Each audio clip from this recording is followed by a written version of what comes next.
Rumus membaca garis tangan. Jadi saya tidak akan menjelaskan lagi garis minor ataupun garis besar, garis utama, karena sudah dijelaskan panjang lebar di video-video sebelumnya. Jadi mana garis ini, garis itu. Diasumsikan sudah paham mana garis kepala, bukit-bukit, garis hati, garis kehidupan, tanda-tanda, karena udah banyak video terdahulu yang sudah membahas banyak panjang lebar. Sekarang kita sedikit tentang menghubungkan garis satu dengan garis lainnya, positif negatif dan efeknya menghilang ataupun bertambah. Coba kita salah satu cara membaca garis tangan dengan menghubungkan garis satu dengan yang lainnya, karena mungkin akan banyak coretan di telapak tangan ini. Jadi kalau sudah penuh nanti disambung di video berikutnya. Umpamanya di sini ada garis nasib. Jika garis ini muncul dari sini, cara membacanya ini berhubungan dengan gairah, bukit Venus, berhubungan dengan asmara dan percintaan. Sedangkan garis nasib atau garis karier berhubungan dengan pekerjaan, uang, dan juga keberuntungan dan arahnya. Nah, karena arahnya datang dari sini, maka kemungkinan besar dia akan mendapat keberuntungan dari hubungan asmara, percintaan, ataupun mungkin juga pernikahan. Garisnya dengan syarat ini tidak ada cacat, tidak ada putus.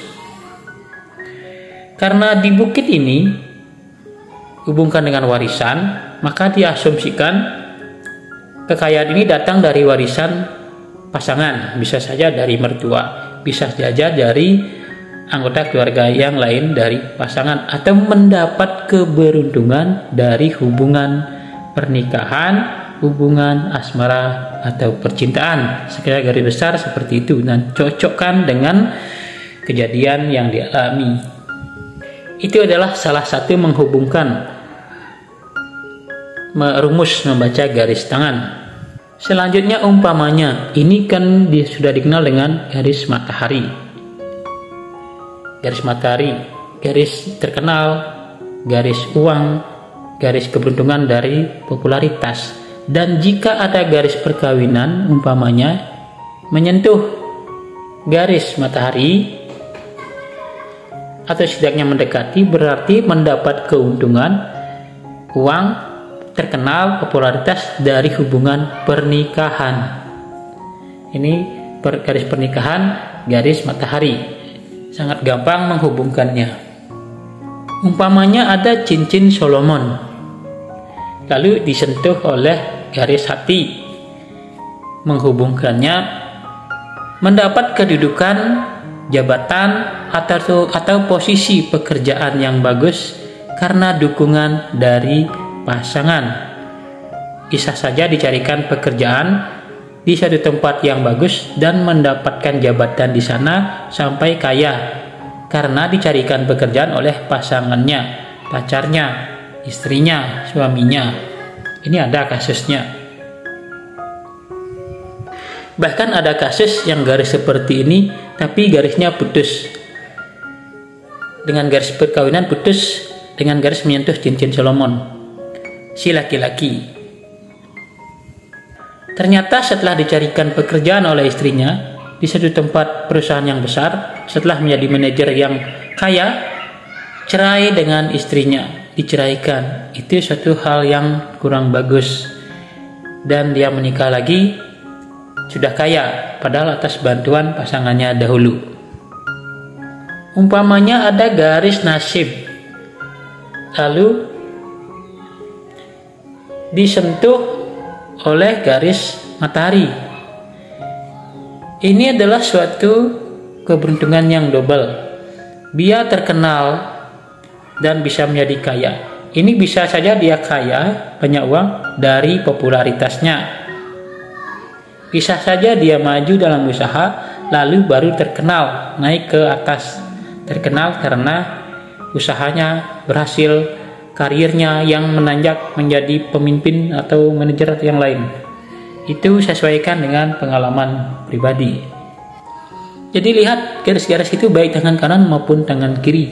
Coba amati, karena tidak selalu sama bagi setiap orang. Ada tangan kiri masa lalu, tangan kanan masa depan. Tangan kiri ada yang bacanya wanita, tangan kanan laki-laki. Tangan kanan biasanya kalau efek kerja dia banyak sekali garis-garis, kerutan-kerutan efek pekerjaan, sehingga ada beberapa garis yang muncul secara terpaksa. Maka dari itulah ada palmistry yang menyebutkan tangan dominan dan tangan tidak dominan atau pasif. Garis perjalanan, ini adalah garis perjalanan. Saya memang berkembang di luar daerah dari remaja, atau jika memiliki garis ini dia berpotensi tinggal di luar daerah, tidak di kelahirannya, setidaknya dia tidak di desanya kelahirannya sendiri.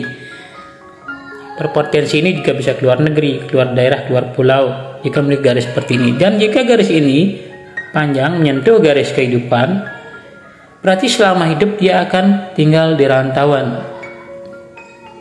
tidak di kelahirannya. Dia mendapatkan keberuntungan dari perjalanannya, berpindah-pindah tempat, kekayaannya dari sana, kehidupannya juga dari sana. Tetapi jika garis ini panjangnya sampai memotong garis kehidupan, itu tidak begitu bagus tapi tidak jelek. Cuman harus hati-hati dalam perjalanan agar tidak mendapatkan halangan, karena dia memotong garis kehidupan.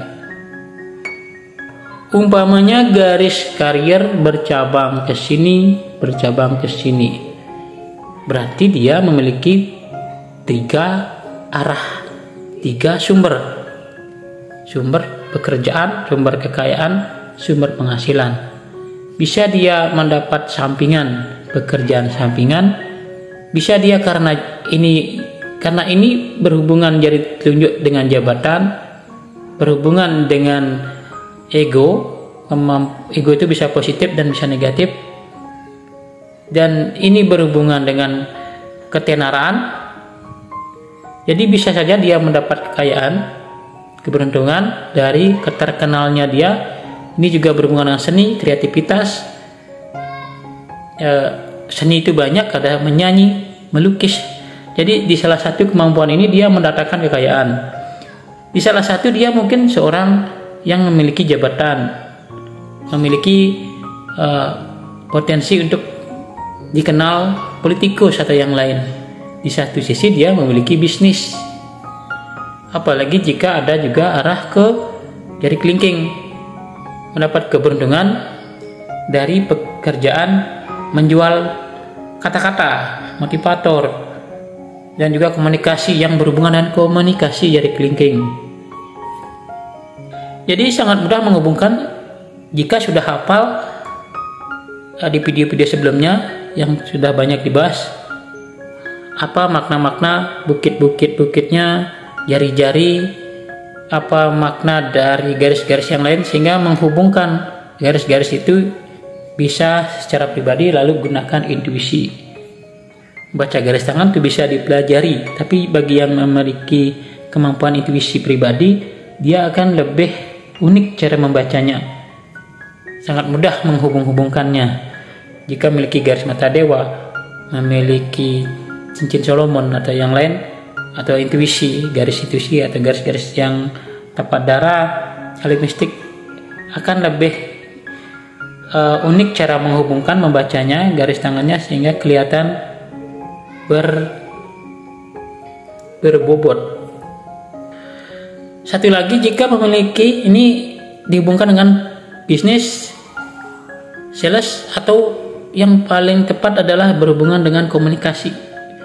Jika ada garis muncul di sini, tapi entah jika jalurnya ke garis hidup, berarti dia mendapat keuntungan di komunikasi. Jika juga ke garis ini, garis karier, berarti karirnya yang mendapat lebih banyak uang dari komunikasi, sales, pekerjaan. Bisnis juga cocok karena bisnis penting komunikasi.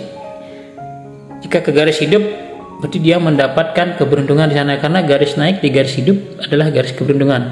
Entah garisnya naik ke jari tengah, ke jari manis, ke jari telunjuk, itu garis-garis keberuntungan. Dan untuk melihat usia berapa keberuntungannya ada di video sebelumnya, yaitu melihat umur di garis kehidupan. Sampai di sini dulu, karena ada banyak coretan jadi bingung.